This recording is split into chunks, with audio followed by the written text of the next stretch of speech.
ઊંચું ધ્વનિ। રાજ્યમાં ગરમી વચ્ચે હવામાન વિભાગે માવઠાની આગાહી કરી છે।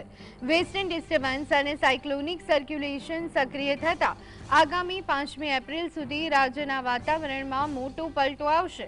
આજે ઉત્તર ગુજરાત, સૌરાષ્ટ્ર અને દક્ષિણ ગુજરાતના અનેક જિલ્લાઓમાં ગાજવીજ અને આંધી તોફાન સાથે વરસાદની સંભાવના છે। અમદાવાદમાં પણ આજે હળવા વરસાદી ઝાપટા પડી શકે છે।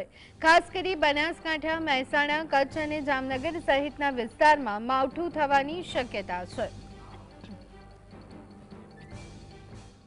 जो फोरकास्ट हमने दे रहा है 30 मार्च से लेकर दूसरा 5 अप्रैल तक, इसमें 30 अप्रैल को आइसोलेटेड प्लेसेस में इक्का दुक्का स्थानों में हल्का बारिश के साथ आंधी और बिजली गिरने का संभावना रहेगा।